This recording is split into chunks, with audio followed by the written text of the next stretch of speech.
여러분 안녕하십니까? NBS 투데이입니다. 한 차례의 시장 격리 조치에도 쌀값 하락세가 이어지면서 산지의 불안감이 커지고 있습니다. 어디까지 가격이 떨어질지 몰라 지난해 산 쌀을 헐값에 처분하는 농가가 늘고 있는 것으로 나타났는데요. 산지 농민들은 정부가 당초 계획한 시장 격리 물량 27만 톤 가운데 잔여 물량을 조속히 매입해달라고 요구하고 있습니다. 그럼에도 쌀값 하락세가 이어질 경우 격리 물량 확대까지 검토해야 한다는 목소리가 나옵니다. 손현진 기자입니다. 쌀값 하락세를 하루라도 빨리 진정시켜야 한다는 산지 농민들의 목소리가 거세지고 있습니다. 통계청에 따르면 지난 3월 25일 기준 산지 쌀값은 20kg 한 포대당 평균 49,210원으로 열흘 만에 694원, 1.4% 하락해 올해 들어 가장 큰 하락폭을 보였습니다. 쌀값이 가파르게 떨어지면서 역계절 진폭도 심화하는 모양새입니다. 역계절 진폭은 1월 5일 4.9%에서 차츰 커져 3월 15일 기준 6.8%로 확대됐습니다.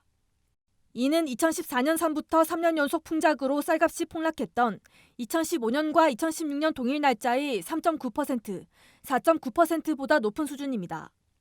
하루가 멀다 하고 쌀값이 떨어지자 다급한 마음에 지난해 산 벼를 헐값에 파는 농가들도 적지 않은 것으로 나타났습니다. 농가가 보유 물량이 많이 남아있고 영농을 준비하면서에 있는 물량을 처리를 해야 되고 낮은 가격이지만 어쩔 수 없이 벼를 내야 되는 그런 상황들이 가중되고 있기 때문에 이런 가격 하락이 계속 지속되고 있습니다. 농민들은 쌀값 하락의 근본적인 원인은 정부의 양곡 정책 실패에 있다고 주장하고 있습니다. 특히 지난 1월 실시된 시장 격리가 최저가 역공매 입찰 방식으로 이뤄지면서 가격 안정 효과가 미미했다는 겁니다. 쌀값 하락에 제동을 걸기 위해서는 추가 시장 격리를 서둘러야 한다는 목소리가 커지고 있습니다. 쌀 관련 5개 농민단체는 지난달 29일 성명서를 내고 잔여 물량에 대한 시장 격리를 4월 내 실시해야 한다고 주장했습니다. 정부는 당초 지난해 산 쌀 27만 톤을 원칙적으로 시장에서 격리하는 한편 27만 톤 가운데 20만 톤을 우선 매입하겠다고 밝힌 바 있습니다. 하지만 실제 격리된 물량은 14만 5천 톤에 그쳤습니다. 산지에서는 계획 물량을 모두 격리한 이후에도 쌀값 하락이 지속될 경우 추가 격리를 고려해야 한다는 지적이 나옵니다. 쌀 가격이 이대로 계속 떨어진다면 올해 산 미국 가격에도 영향을 미쳐 농가 경제에 큰 타격이 될 수밖에 없기 때문입니다.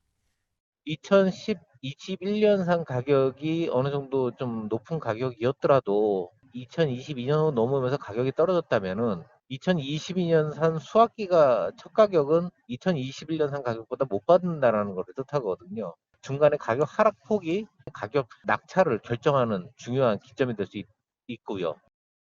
지난해 수확기 쌀 시장 안정을 위해 농가로부터 사상 최대 물량을 사들인 산지 농협도 전전긍긍하고 있습니다. 당초 정부가 계획한 27만 톤 외에도 추가 물량을 격리하지 않으면 단경기 쌀값 하락이 최악으로 치달을 수 있다는 불안감이 감돌고 있습니다.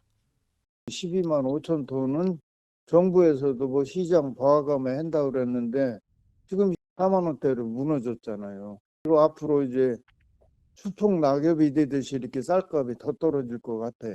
정부의 대처책을 세워야 된다. 그다음에 농협 RPC 전국협의회 임원들은 지난달 30일 농림축산식품부를 찾아 쌀 시장 격리를 조속히 실시해달라고 촉구했습니다.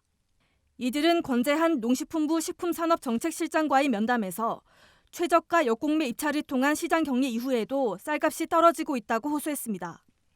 그러면서 시장 격리 잔여 물량을 매입한 이후에도 쌀 가격이 계속 떨어질 경우 10만 톤 이상을 선제적으로 추가 격리해달라고 건의했습니다. MBS 손현진입니다.